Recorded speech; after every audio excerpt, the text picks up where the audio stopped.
Hello and welcome to IGNOU BAPSH। BPSC 109 का unit number 7 आज start हो रहा है, जिसका टॉपिक है electoral systems and electoral processes. ये इस यूनिट का पार्ट 1 होने वाला है, जिसमें आज हम पार्टी लिस्ट तक के टॉपिक्स को कवर करेंगे।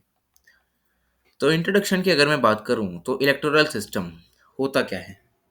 तो इलेक्टोरल सिस्टम एक ऐसा सेट होता है रूल्स का, जिससे जो जनरल पब्लिक होती है वो अपने रिप्रेजेंटेटिव्स या फिर हम कहें पॉलिटिकल लीडर्स को चूज करती है। इससे जो इलेक्शन का प्रोसेस होता है उसका एक आउटकम भी निकलता है, क्योंकि ये जो इलेक्टोरल सिस्टम होता है ये इस प्रोसेस को एक इलेक्शन मैकेनिज्म प्रोवाइड कराता है, जिससे जो रिप्रेजेंटेशन होता है पॉलिटिकल पार्टीज का वो हमें देखने को मिलता है लेजिस्लेचर में। अब आता है कि क्लासिफिकेशन क्या है इलेक्टोरल सिस्टम्स का। तो अगर हम क्लासिफिकेशन की बात करें तो तीन तरह के सिस्टम्स हमारे सामने निकल कर आते हैं। पहला सिस्टम होता है मेजोरिटेरियन सिस्टम, सेकंड होता है प्रोपोर्शनल रिप्रेजेंटेटिव सिस्टम और थर्ड होता है मिक्स्ड सिस्टम। तो मेजोरिटेरियन मेथड की अगर मैं बात करूं तो इसमें क्या होता है कि जो लार्जर पार्टीज होती है ना, उन्हें ज़्यादा नंबर ऑफ सीट्स को रिप्रेजेंट करने का मौका मिलता है। ठीक है। अब आता है पॉलिटिकल ये प्रोपोर्शनल रिप्रेजेंटेशन सिस्टम्स। इसमें प्रोपोर्शन के हिसाब से सीटें मिलती हैं कि अगर आपको इतने वोट मिलेंगे तो आपको इतनी नंबर ऑफ सीट्स मिलेंगी। ठीक है। वोट्स के प्रोपोर्शन में इनमें सीट्स मिलती हैं और मिक्स सिस्टम में दोनों का एक कॉम्बिनेशन देखने को मिलता है। मेजोरिटेरियन सिस्टम में ह्यूज डिस्पैरिटीज भी आती हैं, क्योंकि जो सीट्स होती हैं वो प्रोपोर्शन के हिसाब से नहीं होती, वो रिप्रेजेंटेशन के हिसाब से होती हैं। ठीक है, कि जो ज़्यादा वोट लेगा उसको उतनी सीटें मिलेंगी। ठीक है। और इससे जो पार्टी होती है वो 2/5 ऑफ वोट्स पाकर भी आराम से पॉलिटिकल पावर को एक्वायर कर लेती है। अगर हम वहीं देखें तो जो प्रोपोर्शनल रिप्रेजेंटेशन सिस्टम है, इसमें जो पार्टीज का रिप्रेजेंटेशन होता है वो उनकी वोट्स की परसेंटेज के अकॉर्डिंग होता है। मतलब इतने परसेंट वोट अगर उन्हें मिले हैं तो कुछ नंबर ऑफ सीट्स उन्हें दे दी जाएंगी। फॉर इंस्टांस, अगर कोई पार्टी 40% वोट पाती है तो उन 40% वोट को रिप्रेजेंट करने के लिए जो टोटल रिप्रेजेंटेटिव सीट्स हैं वो उनको यहाँ पर दे दी जाएंगी कि आपकी ये रिप्रेजेंटेटिव वोट्स मिले हैं आपको, तो हम आपको इतनी सीट्स दे देते हैं। और मिक्स सिस्टम में ये क्या होता है कि जो प्रोपोर्शनल रिप्रेजेंटेशन और जो मेजोरिटेरियन सिस्टम होता है उसका कॉम्बिनेशन देखा जाता है, मतलब दोनों के बेनिफिट्स को एक साथ यहाँ पर रख दिया जाता है। तो अब बात करते हैं मेजोरिटेरियन सिस्टम्स की। अब इसमें आता है सिंगल मेंबर प्लुरैलिटी सिस्टम। ये जो सिंगल मेंबर प्लुरैलिटी सिस्टम होता है, इसमें अगर कोई पार्टी या कोई person maximum number of votes पाता है तो वो जीत जाता है। इसी सिस्टम को हम first past the post system कहते हैं। मतलब अगर सीट है 100, 100 बनेगा नहीं, हाँ 100 बनेगा। तो अगर 100 सीट्स हैं, किसी को जीत लेनी है तो हाफ से एक ज्यादा सीट लेनी पड़ेगी, तो 51। ठीक है। तीन पार्टीज हैं, तो तीन पार्टीज में से सबसे ज्यादा वोट जिस पार्टी को मिलेंगे, ठीक है, वो यहाँ की विनर हो जाएगी कि सबसे ज्यादा वोट इसी को पड़े हैं तो ये पार्टी जीत जाएगी। इसी को first past the post system कहते हैं। मतलब जो एक डिजायर्ड कोटा को सबसे पहले फुलफिल करेगा उसको यहाँ पर रिप्रेजेंटेशन मिल जाएगी, मतलब ये पावर गेन कर लेगी। इस सिस्टम में जो सिंगल मेंबर कॉन्स्टिट्यूएंसीज है वो यहाँ पर देखी जाती है। एक एरिया को छोटी छोटी कॉन्स्टिट्यूएंसीज में बांट दिया जाता है, जिनके बेसिस पर जो रिप्रेजेंटेटिव्स होते हैं इनको रिप्रेजेंट करते हैं, और जनरली ये इक्वल साइज की होती हैं। और जो इलेक्टोरल वोट्स होते हैं वो सिंगल कैंडिडेट एक सिंगल वोट ही दे पाता है यहाँ पर। मतलब each voter gets to vote for a single candidate. कोई ऐसा वोटर नहीं होगा एक दो कॉन्स्टिट्यूएंसीज में एक बंदा आराम से दो बार वोट दे के आ रहा था, यहाँ पर ऐसा नहीं होता। एक वोटर किसी एक ही कैंडिडेट को वोट देगा। इस सिस्टम में जो मेजॉरिटी पार्टी होती है वही जीतती है। माइनॉरिटी पार्टीज यहाँ पर किसी भी तरह का कोई वोट परसेंटेज जो है वो यहाँ पर गेन नहीं कर पाती हैं। इसी वजह से ये इसका बहुत मेजर ड्रॉबैक माना जाता है, क्योंकि इसमें जो माइनॉरिटी पार्टीज को वोट मिले हैं वो यहाँ पर वेस्ट हो जाते हैं। ठीक है, वेस्टेज ऑफ वोट्स यहाँ पर बहुत बड़ा एक ड्रॉबैक है। इससे ये भी पता चलता है कि जो स्मॉलर पॉलिटिकल पार्टीज हैं उनको यहाँ पर पुअर कवरेज मिलती है और पुअर अटेंशन मिलती है। और कुछ स्कॉलर्स का ये मानना होता है कि जो first pass the post system है वो हेल्दी डेमोक्रेसी के लिए सुटेबल नहीं है, क्योंकि इससे जो स्मॉलर ग्रुप्स या पॉलिटिकल पार्टीज होती हैं वो डाइल्यूट हो जाती हैं, वो खत्म हो जाती हैं, क्योंकि उनकी तरफ कोई ध्यान ही नहीं देता है। पर इन सभी लिमिटेशन से हटकर अगर हम देखें तो ये इसके पास बहुत सारी एडवांटेजेस भी होती हैं। ठीक है। The government found in such systems claim clear mandate from the electorates even though it had based on simple majority। अगर इसके पास सिंपल मेजोरिटी भी है किसी भी पार्टी के पास तो आराम से गवर्नमेंट बना लेगी। इसमें ये बहुत बड़ी एडवांटेज देखी जाती है। इसमें किसी भी तरह का रेशियल वो है डिटर्मिनेशन नहीं होता है, एक्सट्रीमिज्म यहाँ पर नहीं होता है पॉलिटिकल स्ट्रेंथ को गेन करने के लिए। और इससे क्या होता है कि जो वोटर्स होते हैं उनको एम्पल अमाउंट ऑफ चॉइसेस मिलती हैं। मतलब जो एक इंसान है वो उसके पास बहुत सारी चॉइसेस हैं कि वो एक को वोट ना देकर किसी दूसरे को दे सकता है, दूसरे को ना देकर तीसरे को दे सकता है। तो उसके पास बहुत सारी चॉइसेस होती हैं रिप्रेजेंटेशन की, जिसको वो अपना वोट दे सकता है। आगे आता है सेकंड बैलेट सिस्टम। अब ये जो सेकंड बैलेट सिस्टम है इसमें क्या होता है, इसमें दो राउंड होते हैं वोटिंग के। फर्स्ट राउंड के बाद जो सेकंड राउंड होता है वो दो लीडिंग कैंडिडेट्स के बीच में होता है। फर्स्ट राउंड में जो दो कैंडिडेट्स निकल कर आते हैं वो सेकंड राउंड में कंपटीशन करते हैं। ठीक है। और इससे क्या होता है कि जो लोग होते हैं उनके पास ये फ्रीडम होती है कि वो उन दोनों में से किसी एक कैंडिडेट को चूज कर सकते हैं अपनी रिप्रेजेंटेशन के लिए। पर उनकी चॉइस सिर्फ दो कंटेंडर्स पर ही रहकर लिमिट हो जाती है। इसीलिए जिसके पास एब्सोल्यूट मेजॉरिटी आएगी वो इस सिस्टम में विनर बन जाएगा। और इसी को हम मिक्स्ड मेजॉरिटी प्लुरैलिटी सिस्टम भी कहते हैं। अगर दोबारा से देखें तो सेकंड बैलेट सिस्टम में क्या होता है, वोटिंग के दो राउंड होते हैं।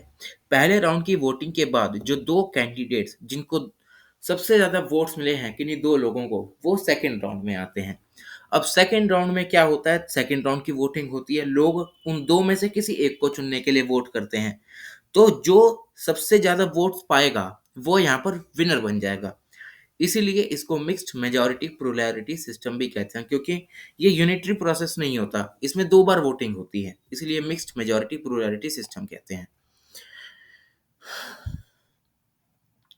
और इस सिस्टम में देखा जाए तो लार्जर पार्टीज की जीतने की टेंडेंसी है वो बहुत ज्यादा होती है, क्योंकि लार्जर पार्टीज के जो लोग होते हैं वही ऊपर जाकर अपना रिप्रेजेंटेशन करते हैं, सिक्योर करते हैं टॉप पोजीशंस को। इसी वजह से स्मॉलर पार्टीज को यहाँ पर भी किसी भी तरह का टेंशन नहीं मिलता है। सेकंड बैलेट सिस्टम ये भी इंश्योर करता है कि जो भी एक इलेक्टेड कंटेंट है कैंडिडेट है उसको अच्छे से इलेक्शन में खड़ा होने का मौका मिले। ठीक है। वाइडली एक्सेप्टेड वो फिगर होनी चाहिए, कंसेंट मिले उसे लोगों का।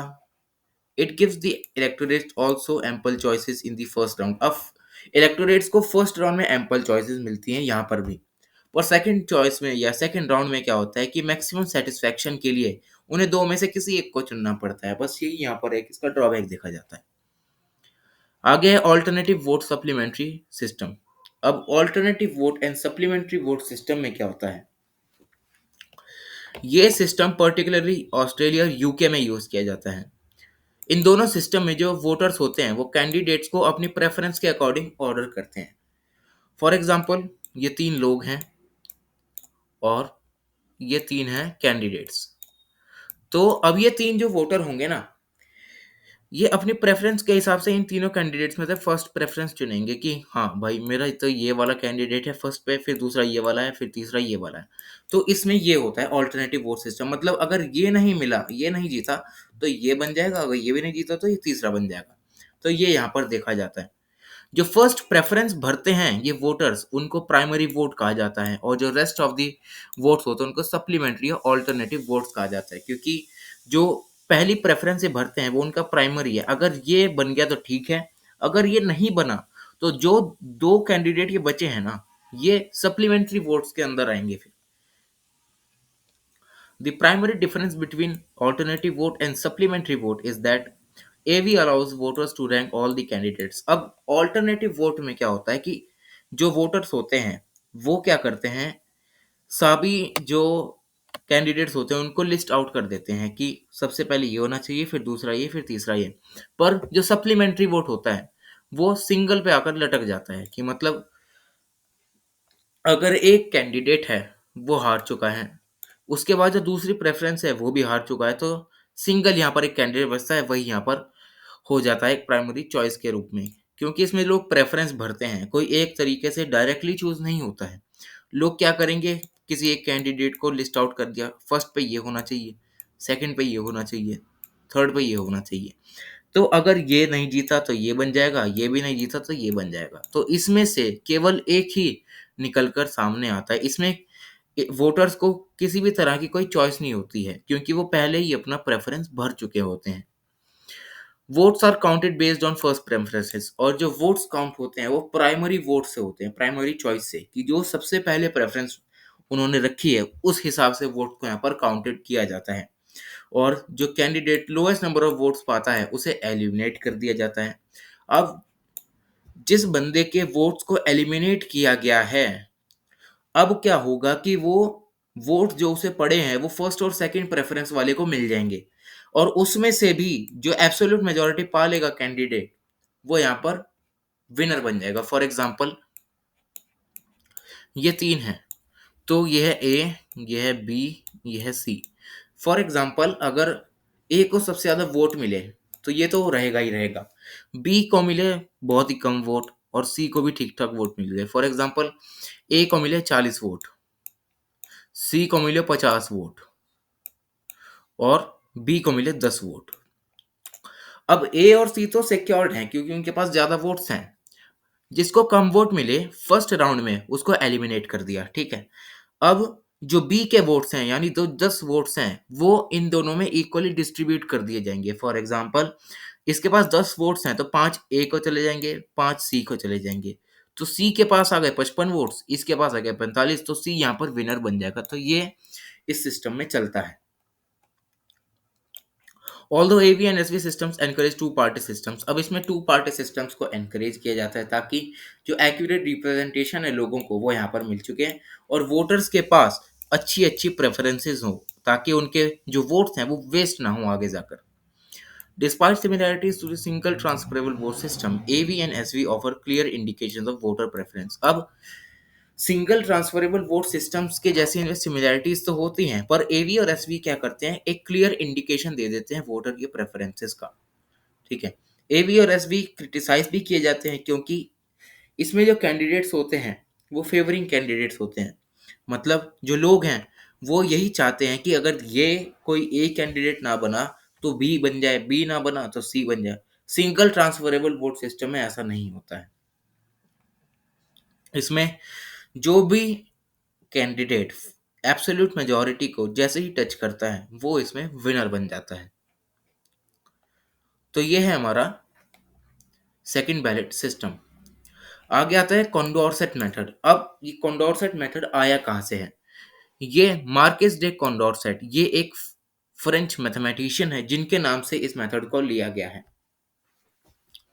अब इसमें जो कैंडिडेट्स होते हैं वो एवी जैसा ही क्या करते हैं कि प्रोसीजर फॉलो करते हैं। इसमें जो लोग होते हैं, फॉर एग्जाम्पल एक्स वाई और जेड का यहाँ पर एग्जाम्पल दिया गया है कि अब एवी में क्या होता था कि एक्स को अगर चुनना है तो एक्स को चुनो, एक्स नहीं बना तो वाई को चुनो, वाई नहीं बना तो जेड को चुनो। इसमें ऐसा नहीं होता, इसमें पेयर वाइज कंपैरिजन होता है कि एक्स वाई को चुनो, वाई जेड को चुनो या एक्स जेड को चुनो।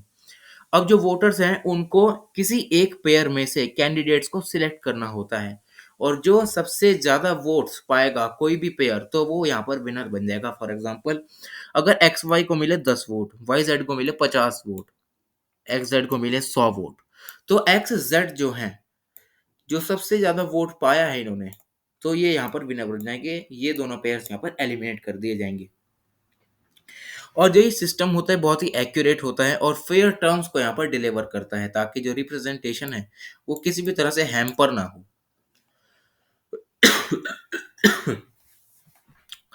आगे आता है प्रोपोर्शनल रिप्रेजेंटेशन सिस्टम्स। अब इसमें कई तरह के सिस्टम्स आ रखे हैं, जैसे कि mixed member proportional system MMP, additional member system, single transferable vote system, party list system, cumulative vote system और स्लेट सिस्टम। तो सबसे पहला होता है सिंगल ट्रांसफरेबल वोट सिस्टम। ये जो सिस्टम था वो फर्स्टली प्रपोज किया था थॉमस हेयर ने। इसी के नाम से हम इसको हेयर सिस्टम भी कहते हैं। अब इसमें जो वोटर्स होते हैं उनको एक ही वोट देना होता है प्रेफरेंशियल वोटिंग सिस्टम के अकॉर्डिंग। फॉर एग्जाम्पल ये 3 कैंडिडेट्स हैं। अब कोई जो लोग हैं, ये लोग हैं, कैंडिडेट्स हैं। अब लोग क्या करेंगे, इनको फर्स्ट प्रेफरेंस पे रखेंगे, इनको दूसरी प्रेफरेंस पे रखेंगे, इसको तीसरी प्रेफरेंस पे रखेंगे। अब कुछ लोग क्या करेंगे, ये ए है, ये बी है, ये सी है। हाँ, अब लोग क्या करेंगे, दूसरा बंदा क्या करेगा कि मुझे बी को फर्स्ट प्रेफरेंस देनी है, ए को सेकंड देनी है, सी को थर्ड देनी है। अब तीसरा बंदा क्या करेगा, मुझे सी को फर्स्ट देनी है, बी को सेकंड देनी है और ए को फर्स्ट देनी है। अब इसमें क्या होगा, वोट तो इनको एक ही देना है, ठीक है। या अब ये क्या करेंगे कि वोटर्स वोट तो एक ही देंगे, पर इनका प्रेफरेंशियल वोटिंग सिस्टम होगा कि अगर ए नहीं जीतता है तो मेरी सेकंड प्रेफरेंस है कि बी को जितवाया जाए। अगर बी भी नहीं जीतता है तो यहाँ पर सी को जितवाया जाए। तो यहाँ पर ऐसा सिस्टम चलता है और ये तब तक चलता रहता है जब तक कोई कैंडिडेट एब्सोल्यूट मेजोरिटी को गेन ना करे। इसके लिए यहाँ पर एक फिक्स कोटा होता है जिसके बेसिस पर इस सिस्टम को यहाँ पर फॉलो किया जाता है। और जो कैंडिडेट इस कोटा को फुलफिल कर देता है तो यहाँ पर इसे विनर मान लिया जाता है। फॉर एग्जाम्पल, अगर वोट्स हैं 100 और टोटल नंबर ऑफ रिप्रेजेंटेटिव हैं 4, तो चारों के चारों जो रिप्रेजेंटेटिव्स हैं, अगर उनमें से किसी को जीतना है तो उसे 21 वोट्स चाहिए। तो ये यहाँ पर एक कोटा बना दिया गया कि 21 वोट्स अगर किसी के पास आएंगे तो ही उसे विनर माना जाएगा, उसके नीचे नहीं माना जाएगा। जो वोटर्स हैं उनका सिंगल वोट जो होता है वो मल्टीपली ट्रांसफर किया जाता है, ठीक है। इसलिए हम इसे सिंगल ट्रांसफरेबल वोट सिस्टम कहते हैं। जैसे कि अगर ये बंदा है पी, पी ने पहले ए को वोट दिया कि मेरा फर्स्ट प्रेफरेंस है कि मैंने ए को चुनना है, ठीक है। उसके बाद अगर ए नहीं बना तो उसका बी को वोट ट्रांसफर हो जाएगा कि मुझे बी चाहिए। अगर बी भी नहीं बना तो सी चाहिए। तो ये ऐसे तब तक चलता रहेगा जब तक ये कैंडिडेट जो है वो फिक्स नंबर ऑफ कोटा को पार ना कर ले। इस सिस्टम में क्या होता है कि जो वेस्टेज होती है ना वोट्स की, वो यहाँ पर बहुत ही कम देखने को मिलती है क्योंकि इसमें जो सिस्टम है वो प्रोपोर्शनल रिप्रेजेंटेशन को अच्छे से डिलीवर करता है। ये वोटर्स को एम्पल चॉइसेस देता है कि अपने कैंडिडेट्स को अच्छे से वो रैंक कर सकें, और कॉम्बिनेशन जो होता है रिप्रेजेंटेटिव्स का वो भी यहाँ पर दिया जाता है जिससे कि जो सिंगल पार्टी डोमिनेंस होती है वो यहाँ पर नहीं हो पाती। लास्ट है पार्टी लिस्ट सिस्टम। तो पार्टी लिस्ट जैसा कि नाम सजेस्ट है कि इसमें लोग कैंडिडेट्स को सिलेक्ट नहीं करते हैं। इसमें क्या होता है कि एक पार्टी की लिस्ट जारी होती है। लोग क्या करते हैं, अपनी प्रेफरेंस के अकॉर्डिंग ऐसे पार्टीज को चुन लेते हैं कि हमें ये पार्टी चाहिए, ये नहीं तो ये पार्टी चाहिए। यहाँ पर ऐसा सिस्टम चलता है। ये इजराइल और स्विट्जरलैंड में फॉलो किया जाता है। यहाँ पर वोटर्स जो होते हैं वो पार्टीज के फेवर में वोट कास्ट करते हैं, ना कि कैंडिडेट। यहाँ पर कैंडिडेट खड़े नहीं होते हैं, यहाँ पर पार्टीज आती हैं। हर एक पार्टी कंट्री में एक अपना ही लिस्ट बनाती है जो कि डिक्लेयर करती है किसी कैंडिडेट्स की पोजीशन को, ठीक है। अब जो वोटर्स होते हैं वो पार्टी के फेवर में वोट कास्ट करते हैं जो कि उनकी प्रेफर्ड पार्टी होती है उस लिस्ट में। और जो पार्टीज होती हैं वो डायरेक्टली प्रोपोर्शनल मानी जाती है वोट्स के। मतलब अगर वोट ज़्यादा मिलेंगे तो उसे ज़्यादा सीट्स मिलेंगी, वोट कम मिलेंगे तो उसे कम सीट मिलेगी। तो यहाँ पर देखा जाता है। पार्टी लिस्ट सिस्टम में दो तरीके के सिस्टम्स होते हैं। पहला होता है ओपन लिस्ट और दूसरा होता है क्लोज लिस्ट। वहीं जो ओपन लिस्ट होता है उसमें जो वोटर्स होते हैं उनको पार्टी और कैंडिडेट जो होते हैं उनके लिए वोट कास्ट करने का मौका मिल जाता है कि वो पार्टी को भी वोट दे सकते हैं और वो कैंडिडेट को भी वोट दे सकते हैं। वहीं अगर क्लोज लिस्ट सिस्टम की अगर मैं बात करूं तो यहाँ पर किसी भी वोटर को कोई चॉइस नहीं होती इन कंटेक्स्ट ऑफ कैंडिडेट। उसे बस यहाँ पर पार्टी को वोट देना होता है, यहाँ पर वो कैंडिडेट को वोट नहीं दे पाता। जो एडवोकेट्स माने जाते हैं पार्टी सिस्टम के वो ये कहते हैं कि ये प्योरेस्ट फॉर्म है प्रोपोर्शनल रिप्रेजेंटेशन का, क्योंकि इससे जो बिग और स्मॉलर पार्टीज हैं उनको यहाँ पर फेयर चांस मिलता है इलेक्शन में कंपटीशन का। और इसीलिए भी इसको अच्छा माना जाता है क्योंकि इसमें स्मॉलर, नेग्लेक्टेड और मार्जिनलाइज सेक्शंस भी आते हैं सोसाइटी के जो कि अपनी पार्टीज को यहाँ पर फॉर्म करते हैं। फॉर एग्जांपल विमेन और minority parties. The party systems run the risk of having an unstable fragmented and weak government, पर इसकी कुछ डिसएडवांटेजेस भी हैं। पार्टीलेस सिस्टम में अनस्टेबल गवर्नमेंट और वीक गवर्नमेंट की यहाँ पर डर बना रहता है। अब जैसे कि जो वोट करते हैं वोटर्स पार्टी के लिए, इसमें क्या होता है कि जो कैंडिडेट्स और वोटर्स के बीच में जो गैप होता है ना, वो बढ़ता चला जाता है, क्योंकि जो वोटर्स हैं वो कहेंगे कैंडिडेट्स को, कैंडिडेट्स आगे उनका मैसेज कन्वे करेंगे, तो ये यहाँ पर नहीं देखा जाता है। ठीक है। और वो कैंडिडेट को यहाँ पर डायरेक्टली भी इलेक्ट नहीं कर पाते हैं। तो ये था इसका part 1 BPSC 109 unit number 7। Thank you so much.